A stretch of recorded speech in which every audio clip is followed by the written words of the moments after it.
ఆంధ్రప్రదేశ్ ప్రభుత్వం తీర ప్రాంత పర్యాటక రంగాన్ని పరుగులు పెట్టించేందుకు, ఉపాధి అవకాశాలను మెరుగుపరిచేందుకు కీలక నిర్ణయం తీసుకుంది. రాష్ట్రంలో బీచ్ షాక్ల ఏర్పాటు, వాటిలో బార్ లైసెన్సుల మంజూరుకు సంబంధించి సరికొత్త మార్గదర్శకాలను విడుదల చేస్తూ రెవెన్యూ శాఖ సరికొత్త ఉత్తర్వులు జారీ చేసింది. బంగాళాఖాతం తీరంలో సుమారు 975 కిలోమీటర్ల మేర 12 తీర ప్రాంత జిల్లాల్లో విస్తరించి ఉన్న భారీ సముద్ర తీరాన్ని పర్యాటకంగా పూర్తిగా వాడుకోలేకపోతున్నామనే ఉద్దేశంతో ప్రభుత్వం ఈ నిర్ణయం తీసుకుంది.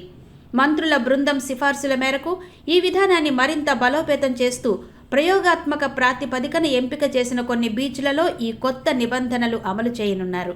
వాస్తవానికి గతంలో 2016, 2017లలో బీచ్ షాక్లలో తక్కువ శాతం ఆల్కహాల్ కలిగిన పానీయాల అమ్మకాలకు అనుమతిస్తూ జీవోలు ఇచ్చినా వాటి ద్వారా ఎలాంటి బార్ లైసెన్సులు మంజూరు కాకపోవడంతో 2022 నాటికి ఆ పాలసీ ముగిసిపోయింది. గోవా తరహాలోనే ఆంధ్రప్రదేశ్లోనూ బీచ్ కల్చర్ను ప్రోత్సహించి విదేశీ, స్వదేశీ పర్యాటకులను ఆకర్షించాలని భావిస్తోంది. దీనివల్ల స్థానికులకు పెద్ద ఎత్తున ఉపాధి దొరకడమే కాకుండా ప్రభుత్వానికి అదనపు ఆదాయ వనరుగా మారుతుందనడంలో ఎలాంటి సందేహం లేదు.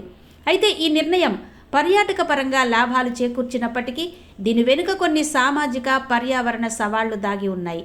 గత ఎక్సైజ్ విధానాలపై ఇప్పటికే భిన్నమైన అభిప్రాయాలు ఉన్న నేపథ్యంలో ఇప్పుడు నేరుగా బీచ్లలో బార్ లైసెన్సులు ఇవ్వడం వల్ల తీర ప్రాంతాల్లో శాంతి భద్రతల సమస్యలొచ్చే ప్రమాదం ఉంది.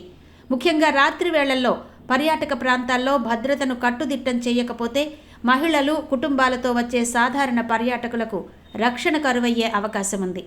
12 జిల్లాల పరిధిలోని సున్నితమైన తీర ప్రాంత పర్యావరణం ఈ వ్యాపారాల వల్ల, ప్లాస్టిక్, ఇతర వ్యర్థాల వల్ల దెబ్బతినే అవకాశం ఉంది.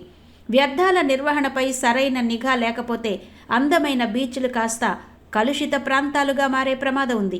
ఉత్తర్వుల్లో బాధ్యతాయుతమైన మద్యం సరఫరా అని పేర్కొన్నప్పటికీ క్షేత్రస్థాయిలో దీనిని ఏ మేరకు పారదర్శకంగా అమలు చేస్తారనేది ప్రశ్నార్థకమే. ప్రభుత్వం కేవలం ఆదాయమే పరమావధిగా కాకుండా స్థానిక సంస్కృతి, పర్యావరణం, ప్రజా భద్రతకు పెద్దపీట వేస్తూ ఈ నిబంధనలను కఠినంగా అమలు చేస్తేనే అనుకున్న లక్ష్యం నెరవేరుతుంది.